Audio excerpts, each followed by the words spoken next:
प्रभु यीशु मसीह हम धन्यवाद देते हैं और एक सब अवसर आप हमें दिए। तेरी दया और तेरी कृपा के अनुसार तो अगुवाई कर देता है। इस क्लास को तेरे चरणों पर रखते हैं, धन्यवाद देते हैं, यीशु मसीह के नाम से मांगते हैं, आमीन। ओके, हम लोग दूसरा थिस्सलुनीय का किताब आज शुरू करेंगे। पहला थिस्सलुनीय का पूरा किया, ठीक है। और दूसरा थिस्सलुनीय का लिखने का मतलब पौलुस को क्या था, सेम समय पर लिखा गया, 51, 51, 51, 52 इसी बीच में। और जब एक यीशु फिर आए, जब तक यीशु फिर आए इसके विषय में लिखता, बट इसमें जो जब तक यीशु फिर आए,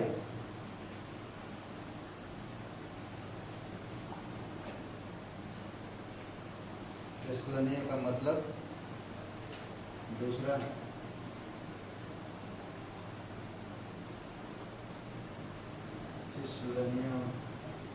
थिस्सलुनीक, हाँ, थिस्सलुनीकिया,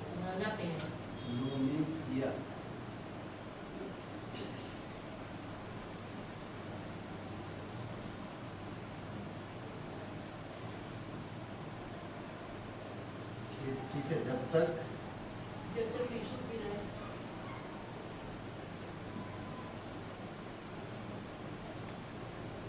फिर आए, तो ये मतलब है जब दूसरा थिस्सलुनीय को जब तक यीशु फिर आए तो हम क्या करना चाहिए। इसमें 3 भाग है, 3 अध्याय है, ओके। और तीन अध्याय, ठीक है। पहला अध्याय में हम देख सकते हैं प्रोत्साहन करता, पहला अध्याय में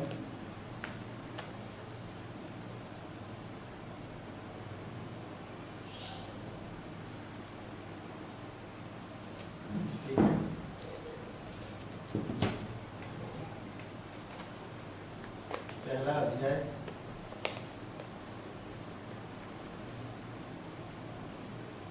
13 से 12,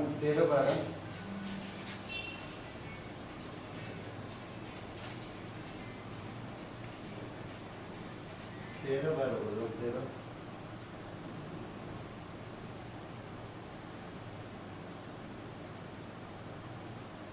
3 वचन से 12 वचन तक।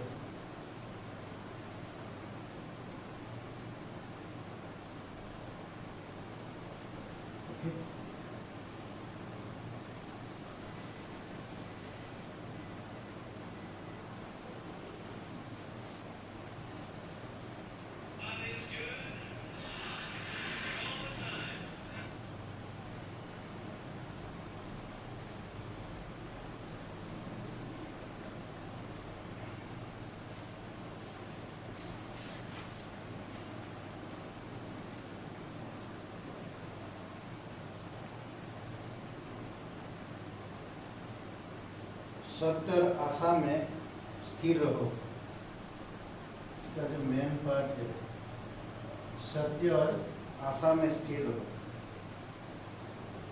ये सॉरी पहला में 1 मिनट, सताव में विश्वास योग्य रहो, सताव में विश्वास योग्य रहो, पहला भाग में।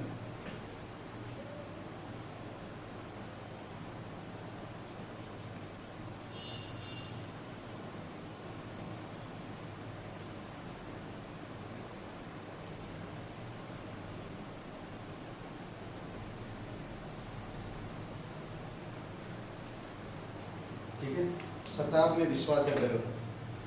सतत हो गया, आगे मात्रा नहीं करते। क्या हो गया, लिख लीजिए आप, सताव अपनी गलती किया तो है, हाँ, सताव, ठीक है।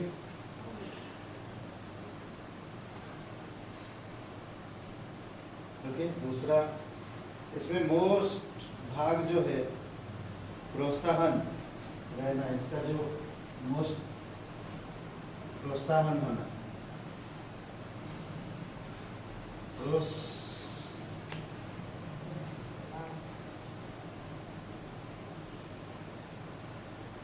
प्रोत्साहन नहीं गलत स को तांतो स पे आधा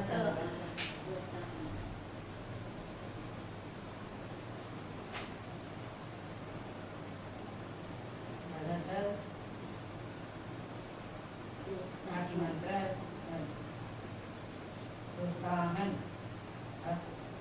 आगे मात्रा। हाँ जी।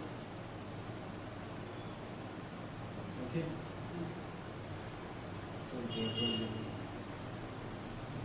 ठीक है।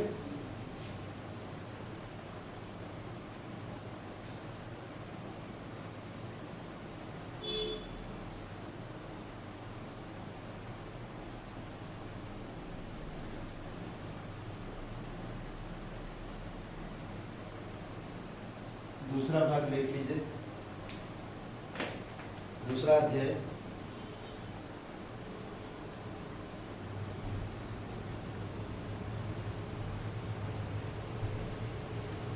एक से 17 वचन में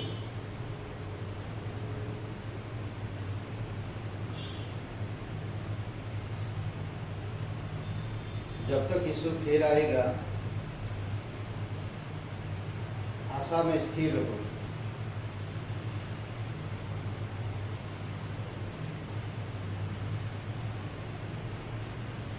आशा में स्थिर रहो। आश्वासन,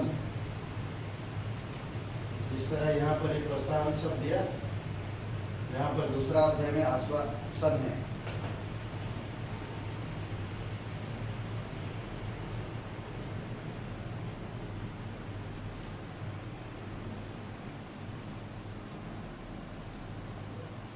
तीसरा अध्याय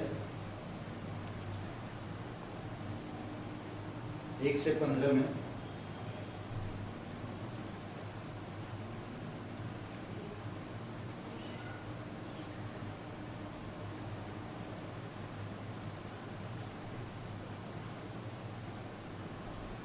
परमेश्वर के लिए काम करते रहो। परमेश्वर के लिए काम करते रहो। आज्ञा, ठीक है। यीशु पौलुस समझा रहा यहाँ पर लोगों को कि आप जानते हो कि परमेश्वर यीशु मसीह आएगा, फिर आएगा।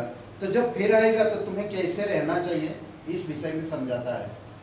और ये किताब का लिखने का उसका यही मकसद होता है कि जब यीशु फिर आएगा तो तुम किस तरह से रहो, तुम्हारा विश्वास कैसे होगा, तुम अपने आप को कैसे प्रोत्साहन करोगे और स्थिर कैसे रहो ना।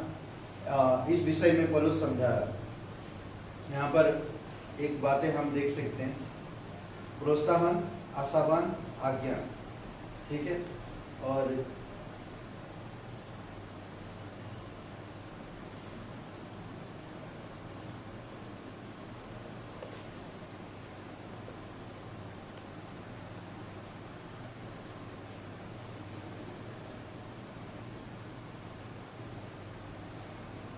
तो इसमें जो दूसरा थिस्सलुनीय का पौलुस की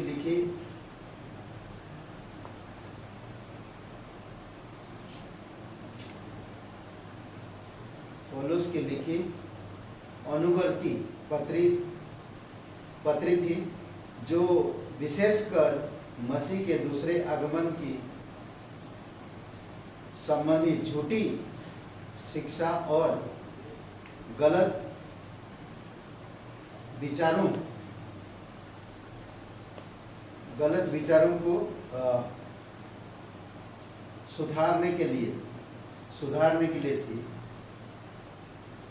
कुछ यह शिक्षा दे रहे थे कि परमेश्वर का प्रकोप, लोग कुछ उस समय गलत शिक्षा दे रहे थे कि परमेश्वर का प्रकोप आ चुका है, और यह सोचकर कि अंत निकट है, ये शिक्षाएं दे रहे थे, गलत शिक्षाएं।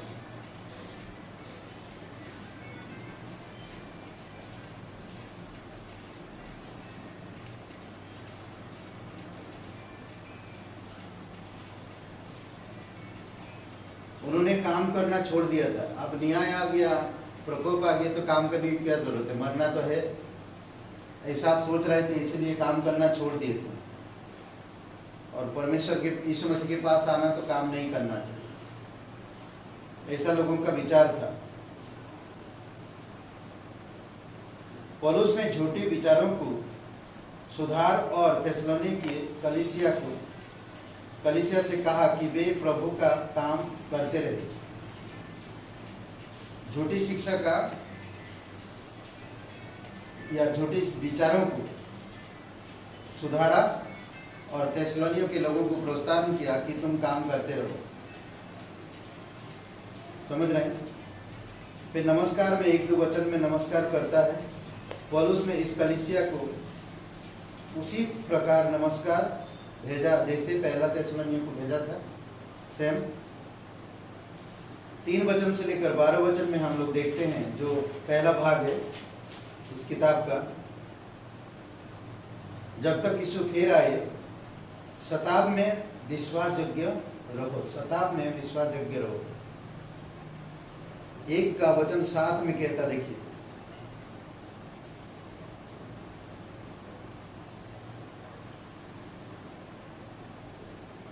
सात वचन, तुम्हें जो कलेश पाते हो हमारे साथ चैन दे। उस समय जबकि प्रभु यीशु अपने सामर्थ्य दूतों के साथ धधकती हुई आग में स्वर्ग से प्रकट होगा। ठीक है, यहाँ पर एक बात जो कहता पौलुस ने, शीघ्र थिस्सलुनीके के लोगों को वर्तमान कलेश में विश्वास रहने के लिए प्रोत्साहन किया। वर्तमान में, तुरंत, अभी ना।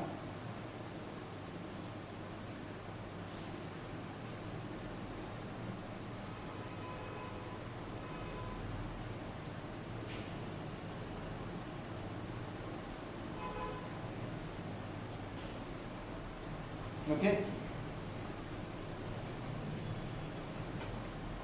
वर्तमान में तुम्हें प्रोत्साहन किया। वर्तमान में मसीह उनको जिन्होंने मसीहियों को सताया दंड देगा ना। उनको जिन्होंने विश्वासियों को सताया दंड देगा। जब वह अपने सामर्थी स्वर्गदूतों के साथ आकाश में धधकती आग में प्रकट होगा। कब होएगा ये? बादलों के बाद ना, बादलों पर आएगा, लोगों को उठा लिया जाएगा। उसके बाद फिर इस धरती के लोगों को ना, जब ट्रिबुलेशन के समय होगा, जब धरती का न्याय करेगा तभी होगा। तब उस समय हर एक विश्वासी उसके साथ आएंगे। बट यहाँ पर लोग समझ रहे थे कि अभी आएगा और आग से हमें जो सताएं, वो लोग हमें परेशान करते हैं, उनको दंड देगा। वर्तमान में वो लोग सोच रहे थे कि नहीं, ये वर्तमान के नहीं, वर्तमान में प्रोत्साहन कर रहा था। ठीक है, पौलुस उनको जो बता रहा था वह यह है कि मसीह आत्मिक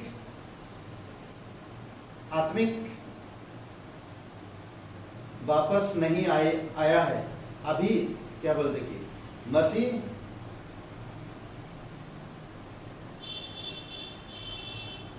आत्मिक वापस नहीं आया है।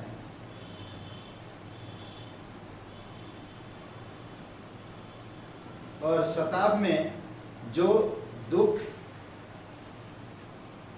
मांग रहे हैं वह परमेश्वर का प्रकोप नहीं है।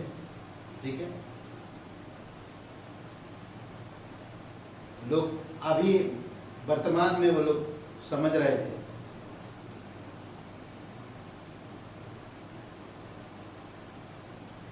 ठीक है, इसमें 2 बातें हैं जो आप लिख सकते हैं। मसीह का आएगा तो वे क्या करेंगे ना, जब मसीह आएगा तो वे पहला उनको दंड देगा जो परमेश्वर को नहीं जानते।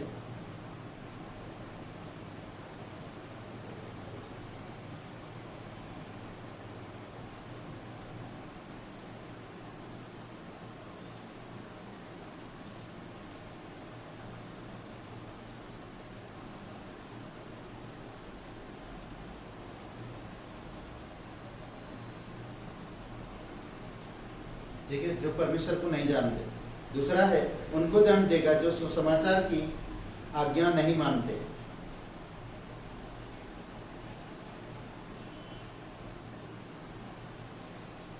जो सुसमाचार की आज्ञा नहीं मानते।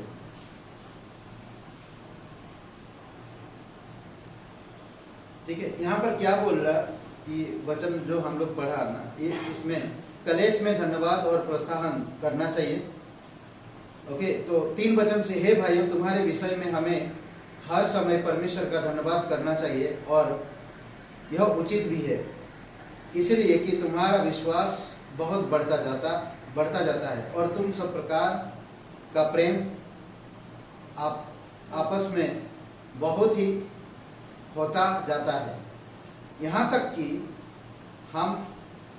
आप परमेश्वर की कलीसिया में तुम्हारे विषय में घमंड करते हैं कि जितने उपद्रव और कलेश तुम सहते हो, उन सब में तुम्हारा धीरज और विश्वास प्रकट होता है।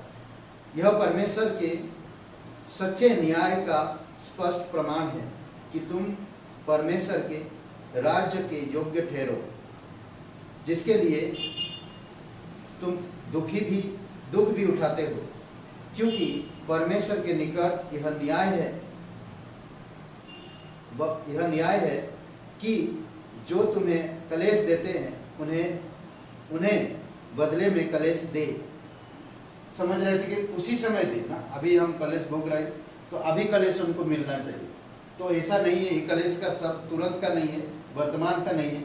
जब यीशु आएगा, बादलों पर लोगों को उठा लिया जाएगा, उसके बाद जो 7 साल का समय होगा, वो 7 साल में 3.5 साल शांतिपूर्वक पूरा दुनिया होगा। उसके बाद फिर जो परमेश्वर न्याय करेगा लोगों को, उस समय दिखाएगा, उस समय बताएगा कि मैंने तुम्हें वचन भेजा था पर तुमने सुसमाचार को ग्रहण नहीं किया। और वो अविश्वासी लोगों के लिए होगा, विश्वासियों के लिए नहीं। ठीक है, पर विश्वासी का इनाम इससे बिल्कुल भिन्न होगा। विश्वासी का इनाम इससे एकदम अलग होगा। जैसे यहाँ पर 2 प्रकार की ना, सफेद न्याय सिंहासन की बातें करता, न्याय सिंहासन की, और विश्वासियों का न्याय जो उनको गिफ्ट मिलेगा, जो उपहार मिलेगा, उनके विषय में बात करते हैं। ओके, और भिन्न होगा। परमेश्वर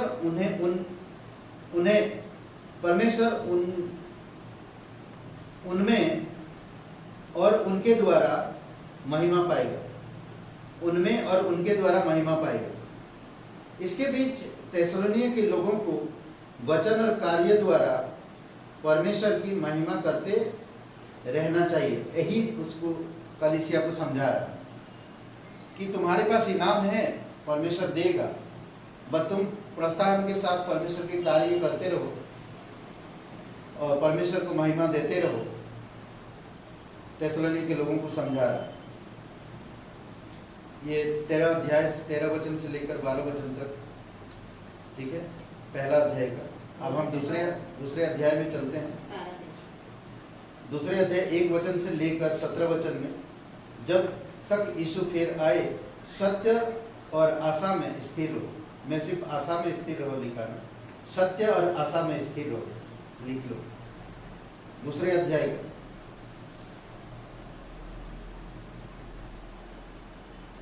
सत्य और आशा में स्थिर रहो, जब यीशु फिर आएगा। ठीक है, इस अध्याय में यह स्पष्ट था कि थेसलोनिकी के लोग कुछ झूठी खबरों के प्रति प्रभु का दिन, जब पाप के विरुद्ध प्रकोप उड़ेला जाएगा, आ चुका था, ये लोग समझ रहे थे। जो प्रभु का दिन, जो कष्ट तकलीफ आएगा या परमेश्वर का प्रकोप जब आएगा, तो कहते हैं कि अब वो दिन आ चुका है। जब तक हम लोग जानते हैं कि जब तक पवित्र आत्मा इस धरती पर है, तब तक परमेश्वर का दिन नहीं होगा। पवित्र आत्मा उठा लिया जाएगा, कलीसिया उठा लिया जाएगा, तब उसके बाद परमेश्वर का दिन या यीशु परमेश्वर का दिन होगा। ठीक है, तो कई बार इस बात को लोग गलत उपयोग करते हैं। परमेश्वर का दिन आ चुका है बोलते हैं, परमेश्वर का दिन हम लोग जाने के बाद ही होगा।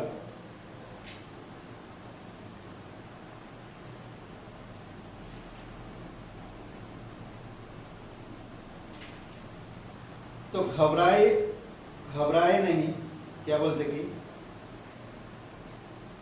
आ चुका था, घबराए, धोखा खाए और विचलित थे। घबराए हुए थे, धोखा खा रहे थे और विचलित थे। ये तीन कारण था उन लोगों के बीच में। तो लोग घबराए हुए थे, धोखा खा रहे थे और विचलित थे। किस लिए? प्रभु का दिन जब पाप के विरुद्ध प्रकोप उड़ाला जाएगा का चुका था, मतलब कि आ चुका था, वो दिन आ चुका था, ऐसे समझा रहे लोगों, समझ रहे लोग। पौलुस ने जो उनसे लिखा, उसने लिखा या लिख चुका था कि मसीह के न्याय के लिए आने के पहले, न्याय का दिन आने से पहले क्या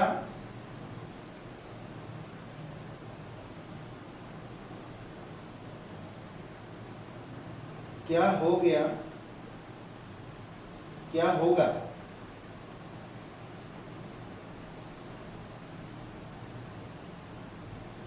उसका कड़ाई से स्मरण कराया।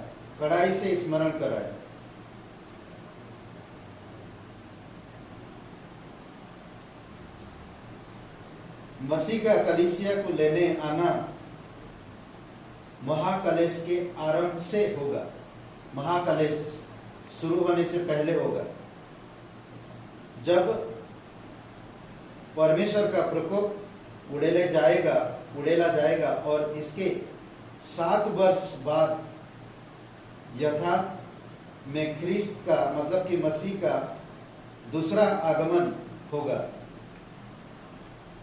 प्रकाशित वाक्य 19 अध्याय।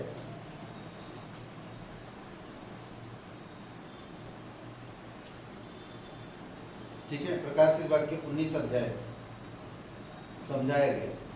ठीक क्या कह रहा पौलुस का कहने का मतलब कि जब तक कलेश आएगा तो ठीक उससे पहले कलीसिया ऊपर चला जाएगा। ओके, और 7 साल का जो ट्रिबुलेशन यानी कि महाकलेश का समय होगा, ऐसे समय पर तकलीफ, परेशानी, कष्ट, प्रकोप परमेश्वर का उसी समय होगा।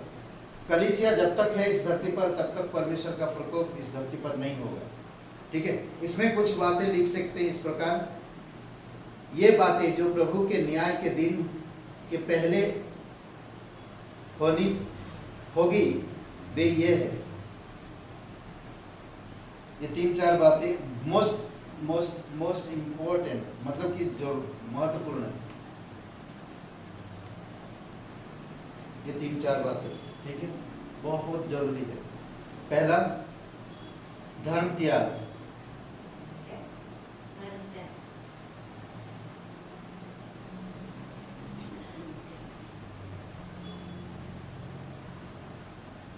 धर्म त्याग का मतलब कलीसिया को छोड़ देना, कलीसिया को छोड़ देना। ब्रैकेट में इसमें लिख सकते हैं, विद्रोह परमेश्वर के विरुद्ध,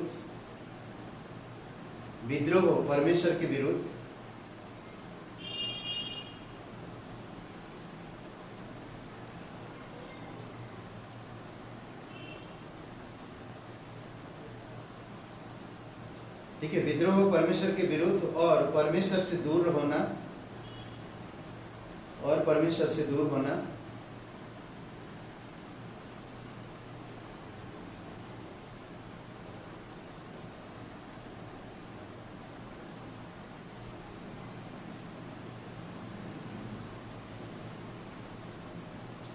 ठीक है, परमेश्वर से दूर होना या कलीसिया के उठाए जाने से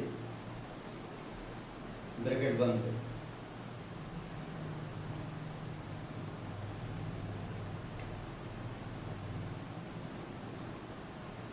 ठीक है, दूसरा, निरंकुश मनुष्य का प्रकट होना।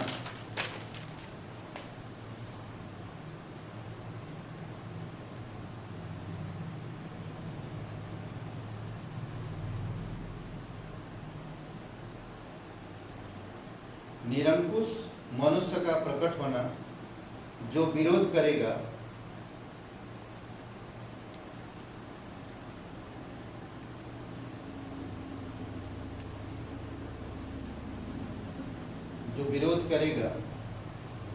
अपने आप को ऊंचा उठाएगा, जो विरोध करेगा और अपने आप को ऊंचा उठाएगा,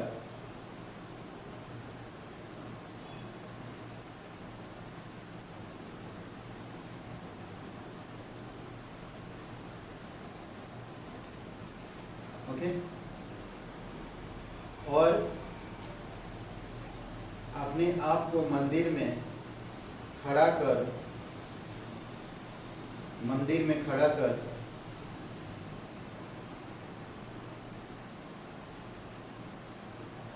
परमेश्वर होने का दावा करेगा।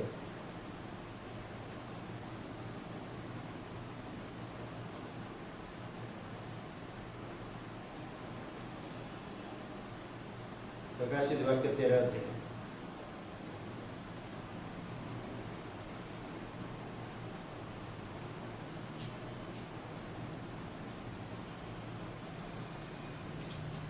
ठीक है, पर वो नहीं कर पाएगा। तीसरा, रोकने वाले बल ब्रैकेट में पवित्र आत्मा। रोकने वाले बल ब्रैकेट में पवित्र आत्मा। रोकने वाली बल के अलग करना जिसने अब निरंकुश मनुष्य को रोक रखा है। अलग करना मतलब जब पवित्र आत्मा चला जाएगा, अलग हो जाएगा, अभी तो रोक के रखा है।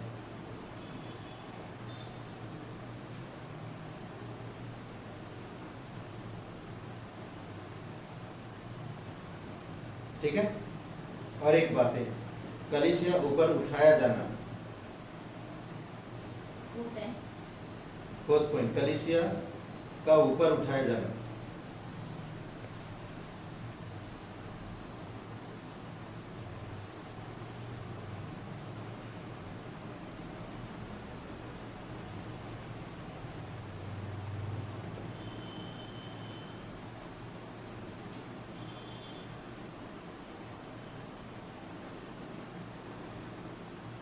ठीक है, प्रभु का दिन के विषय में स्पष्टीकरण।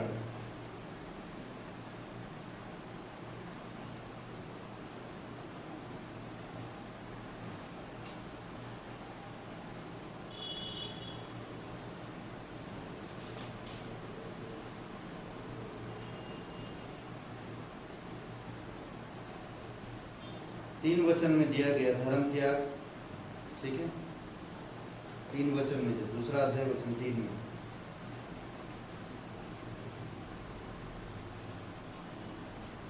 पाप का पुरुष जिसको निरंकुश हम लोग बोल रहे हैं,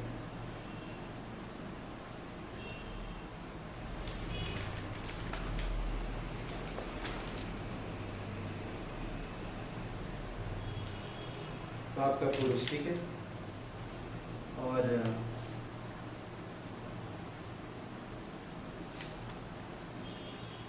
7 वचन में, 7 वचन में, क्योंकि अधर्म का भेद अब भी कार्य करता जाता है, पर अभी एक रोकने वाली है, जब तक वह दूर ना हो जाए वह रोके रहेगा। ठीक है, तो ये पवित्र आत्मा के बारे में बात करता है। अब भी वो पाप का पुरुष काम कर रहा है ना, पर रोकने वाला एक है अभी जो रोका हुआ है, और वो पवित्र आत्मा। ठीक है, वचन 7 में। और वचन 8 में आप देखेंगे पाप का पुरुष जो है 8 वचन में, उसमें लिखा क्या इस प्रकार, तब वह अधर्म को प्रकट तब अधर्मी प्रकट होगा जिसे प्रभु यीशु अपने मुंहों के फूंक के मार डालेगा। ठीक है, वचन उसमें बता रहा, तो तब वो आएगा, उसके बाद फिर न्याय होगा। समझ रहे, वो खड़ा होगा, वो पुरुष पाप यानी कि यीशु विरोधी खड़ा होगा और वो अपना काम करेगा। और जब वो अपना काम करेगा उस समय वो क्या क्या करेगा, वो ऊंचा करेगा अपने आप को, बोलेगा मैं ही ईश्वर हूँ, मैं तुम्हें खाना दूंगा फ्री में। आज जैसे मोदी योगी दे रहे हैं फ्री रेशन, इसीलिए लोग दिन में कई बार बहुत से लोग नहीं उन पर प्रेम करते, बट कुछ लोग हैं जो उन पर फिदा है, क्योंकि वो उसी पैसे से, देखिए पेट्रोल बढ़ाता है उसी पैसा से और उसी से ही दे रहा, उसका ना तो कुछ जा रहा ना तो कुछ आ रहा। तो कुछ चीज़ें हैं जो वो काम करेगा, वो भी आएगा जो झूठा यीशु विरोधी जब आएगा उसी प्रकार से काम करेगा। पाप के पुरुष, निरुकुश पुरुष, मनुष्य ना। और इसमें एक बातें है जो भविष्य में आने वाला एक व्यक्ति है जो कलेश काल के दिनों में राज्य करेगा, वही जो कलेश काल के समय वो राज करेगा। 7 साल का जो कलेश काल होगा उस समय वो राज करेगा। ओके, और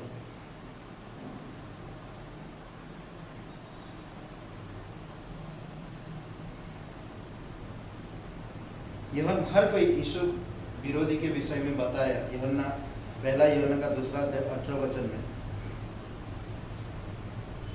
प्रकाशित वाक्य 11:7 में ये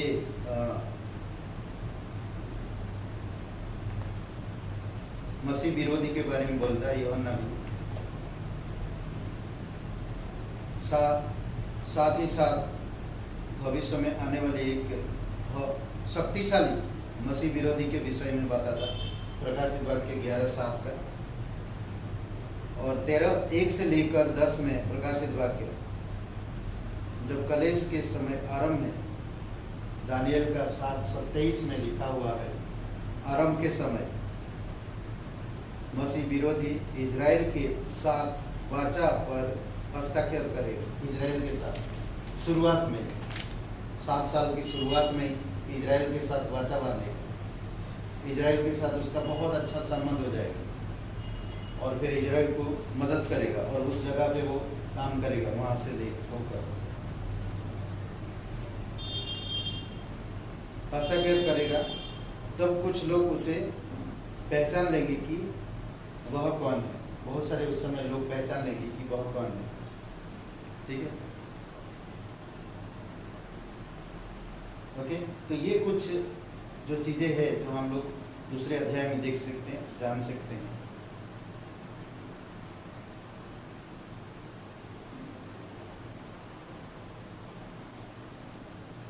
पौलुस ने कलीसिया पर थिस्सलुनीके के लोग इस बिल्कुल भिन्न थे, क्योंकि पवित्र आत्मा के पवित्रीकरण के कार्य और सत्य पर विश्वास करते थे, करने के द्वारा परमेश्वर ने उनसे प्रेम किया और उद्धार किया।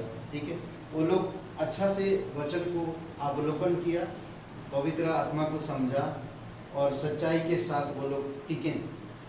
बहुत विरोध किए वो लोग भी, और पौलुस वो लोगों का तारीफ भी करता है।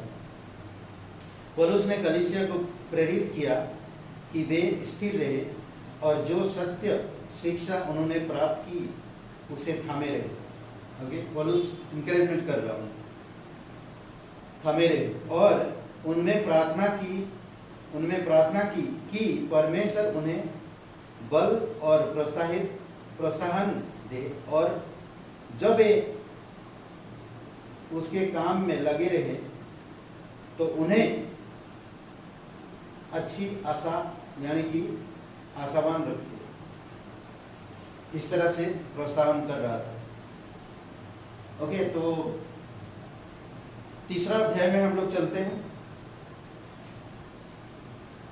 तुरंत। तीसरा अध्याय 1 से 15 वचन में जब यीशु फिर आएगा, परमेश्वर के लिए काम करते रहो, परमेश्वर के लिए काम करते रहो। इस विषय में पौलुस तीसरा अध्याय में लोगों को समझा रहा है। ठीक है। टेढ़े और दुष्ट मनुष्य, ठीक है। वचन 2 में देखिए क्या कहता है। हमें टेढ़े और दुष्ट मनुष्य के बचे रहे, क्योंकि हर एक में विश्वास नहीं। ओके, यहाँ पर क्लियर करता कि निदान हे भाइयों हमारे लिए प्रार्थना किया करो कि प्रभु का वचन ऐसा शीघ्र फैले और महिमा पाए जैसा तुम में हुआ। ओके, ऐसा हो चारों तरफ जैसे तुम लोगों ने सीखा, जैसे तुम लोगों ने जाना। और 2 वचन में कहता कि ये टेढ़े लोगों के बीच में हम लोगों को कैसे व्यवहार करना चाहिए, कैसे रहना चाहिए, कैसे शांतिपूर्वक वार्तालाप विश्वास को बनाए रखना चाहिए, हम स्थिर कैसे रह सकते, उसके ऊपर समझा रहा। और वचन 3 में देखिए, प्रभु सच्चा है, वह तुम्हें दृढ़ता से स्थिर करेगा और उस दुष्ट से सुरक्षित रखेगा। अद्भुत है नहीं? हमें प्रभु में तुम्हारे ऊपर भरोसा है कि जो आज्ञा हम तुम्हें देते हैं उन्हें तुम मानते हो और मानते भी रहोगे। परमेश्वर के प्रेम और मसीह के धीरज की और प्रभु तुम्हारे मन की अगुवाई करे। ये सारी बातें जो पौलुस समझा रहा, यहाँ पर कुछ बातें जो लिख सकते 4-5 पॉइंट है। झूठी शिक्षा और खबरों को सुधारते हुए पौलुस ने थेसलोनी के लोगों को बताया, झूठी शिक्षा और खबरों को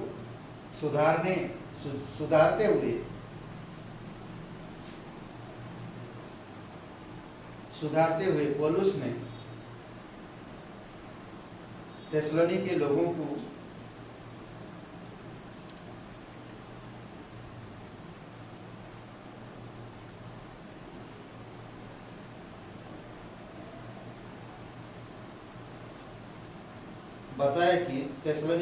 को बताया कि उन्हें क्या करना है।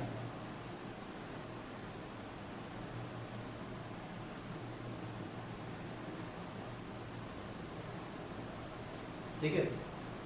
पौलुस ने कहा यीशु मसीह के नाम में यह करने को कहा। यीशु मसीह के नाम से करो, यीशु मसीह के नाम से करने के लिए कहा।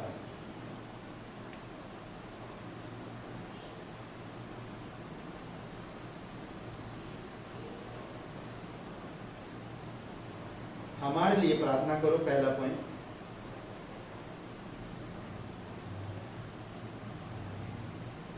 हमारे लिए प्रार्थना करो। प्रार्थना मोस्ट इम्पोर्टेंट, प्रार्थना बहुत जरूरी है। प्रार्थना के बिना हम लोग कुछ नहीं कर सकते। हर वक्त हर समय प्रार्थना और भरोसा दोनों साथ साथ में चलना चाहिए। ठीक है, प्रार्थना। दूसरा है प्रभु की आज्ञाओं का पालन करते रहो। प्रभु की आज्ञाओं का पालन करते रहो।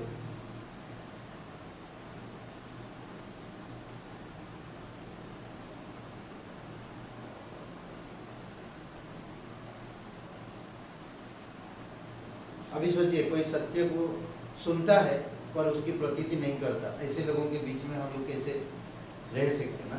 कैसे करेंगे, कैसे काम करेंगे? हमेशा तकलीफ पहुंचता है ना। पौलुस वही समझा रहा ना, प्रभु की आज्ञाओं का पालन करते रहो।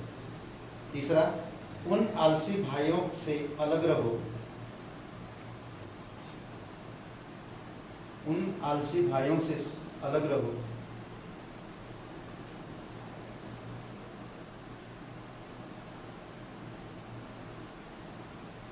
जो सत्य के अनुसार जीवन नहीं व्यतीत कर रहे हैं।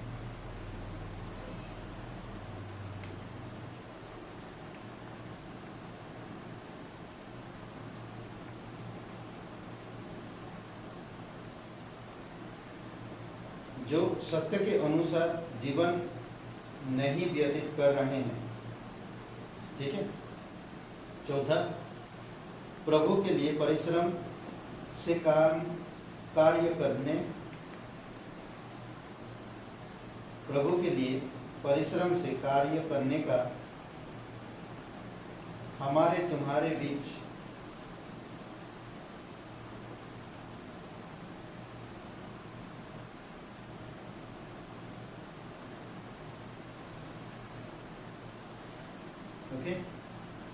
हमारे तुम्हारे बीच उदाहरण का अनुकरण करो, एक दूसरे का उदाहरण बनो या अनुकरण करो। ठीक है, प्रभु के लिए परिश्रम के कार्य करने का हमारे तुम्हारे बीच उदाहरण का अनुकरण करो।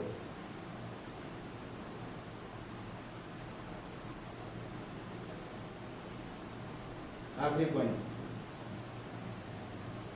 इस नियम का पालन करो, इस नियम का पालन करो। कौन सा?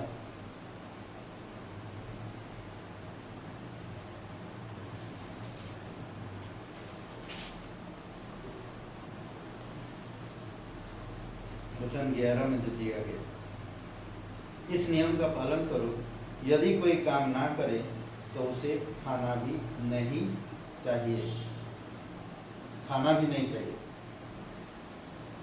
ठीक है, क्या कहता है देखिए 11 वचन, हम सुनते हैं कि कितने लोग तुम्हारे बीच में अनुचित चाल चलते हैं और कुछ काम नहीं करते, पर औरों के काम में हाथ डाला करते हैं।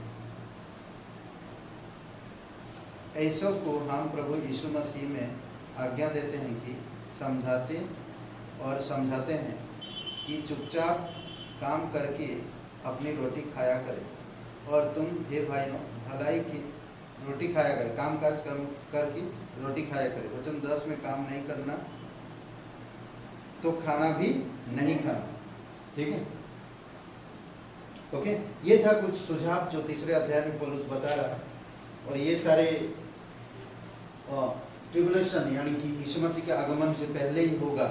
लोग आलस करेंगे, लोग झूठी शिक्षा में ज़्यादातर भरोसा रखेंगे, बोलेंगे इतना सालों से कुछ नहीं वाला, आप क्या होएगा, तो वो छोड़ देंगे परमेश्वर को, वचन ज़्यादा सुनेंगे नहीं, वचन से आलसपन आएगा, मिशनरी नहीं बनेंगे, टीचर नहीं बनेंगे, परमेश्वर के प्रति नहीं आएंगे। क्या मिलेगा हमें, क्या फ़ायदा होगा, इतने दिनों से कुछ फ़ायदा सोचेंगे लोग। परमेश्वर के काम में आलस का कलीसिया में कोई स्थान नहीं। परमेश्वर के काम में आलस का कलीसिया में कोई स्थान नहीं।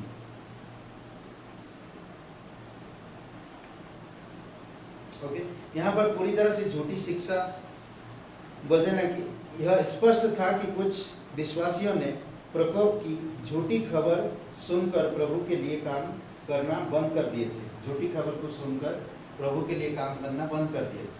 कभी कभी होता नहीं, अरे प्रभु आने वाला नहीं है, तुम लोग क्या फालतूगिरी कर रहे हो। और कोई लोग बोलते कि आ चुका है, यही है सब कुछ, यही जो कलेश हो रहा, आजकल अभाव हो रहा, पेट्रोल का दाम बढ़ रहा, अनाज की मौसम की बदलाव हो रहा, ये सब कलेश ही है इंसान के। तो लोग काम करना, वचन पढ़ना फिर बंद कर देते यही सब सुनकर। कोई काम नहीं करते पर दूसरों के काम में भी बाधा डालते थे, जैसे हम लोग 11 वचन में पढ़ा। ऐसे लोगों को स्थिर होकर जीविका उपार्जन के लिए प्रोत्साहन और चेतावनी देना चाहिए। जिन्होंने ध्यान नहीं दिया उनका सामना कर उनके कई संबंध रखें जब तक वे आज्ञा ना माने। कोई संबंध ना रखो उनके साथ जब तक वो आज्ञा ना माने। यह कलीसिया के अनुशासन का एक हल्का सा रूप था जो लोगों को चेतावनी देने का। अगर वो लोग परमेश्वर की आज्ञा के अनुसार नहीं चल रहे, अनुचित काम कर रहे हैं, तो आप उनके साथ ज़्यादा संगति ना रखो। ये पूरी तरह से क्लियर बोलता है। आखिरी पॉइंट में जो समाप्ति करता है इसमें पौलुस ने इस प्रार्थना से दूसरा थिस्सलुनीय को समाप्त की, शांति का परमेश्वर उन्हें हर समय और सब प्रकार में शांति दे। ये पौलुस का आखिरी बातें था। ओके, और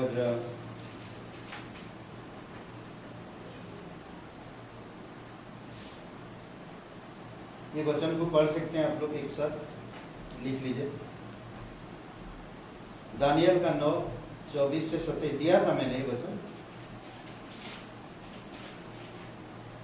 दिया था शायद, पढ़ के आने के लिए बोला था, पढ़ के आए, दिया था। नहीं वो उसका दिए थे। अब अध्याय 5 का 25 से 28 किसका?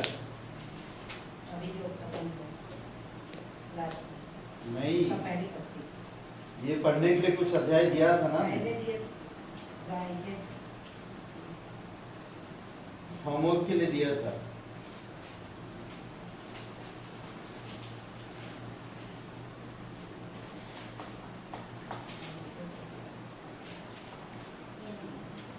नहीं दिया। दानियल का 9:24 से 27 लिख लीजिए होमवर्क के लिए, और ऐसी जगह पे लिखिए जिससे आपको पता चले कि हाँ ये हम लोग पढ़ा है।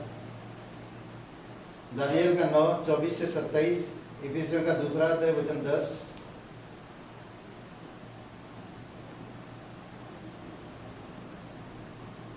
दूसरा तीमुथियुस 2:15, दूसरा तीमुथियुस 2:15, और तीसरा अध्याय 1 से 5, दूसरा तीमुथियुस का तीसरा अध्याय 1 से 5। पहले तो दूसरा तीमुथियुस का 2 अध्याय 15, फिर तीसरा अध्याय 1 से 5। ठीक है, प्रकाशित वाक्य 9:20-21, 13 1 से 18 है, 9 अध्याय का 20-21 13 से 13 अध्याय 1 से 18, प्रकाशित करी। हाँ 19 अध्याय 11 से 21। ये होमवर्क पढ़ के आना।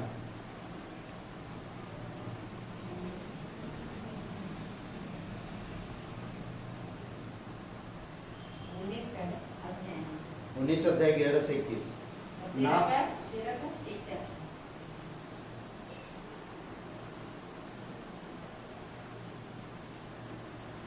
जो नाश होंगे वे इसीलिए नाश होंगे, ये ऐसा लिखिए नोट से, ये नोट्स थोड़ा सा, जो नाश होंगे वे इसीलिए नाश होंगे।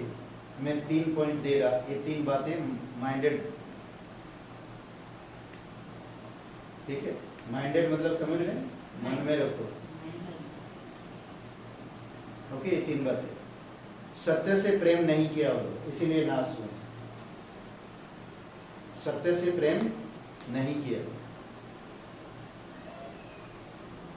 ठीक है, धोखा खाया, दूसरा है। हाँ दूसरा धोखा खाया, तीसरा है बुराई में आनंद किया, इसीलिए नाश हुआ। ओके, ये 3 बातें याद रखो। क्या है? सत्य से प्रेम नहीं किया, धोखा खाया, बुराई से आनंद, बुराई में आनंदित हुआ, आनंद किया। ठीक है, पिता परमेश्वर हम धन्यवाद देते हैं, आपकी स्तुति महिमा करते इस क्लास के लिए। दूसरा थिस्सलुनीकि भी हम लोग कवर किया, आप तीमुथियुस में जाएंगे तो जल्द से जल्द हम लोग कवर कर सके, आपकी दया आपकी कृपा है। धन्यवाद यीशु मसीह के नाम से, आमीन। इस मंडे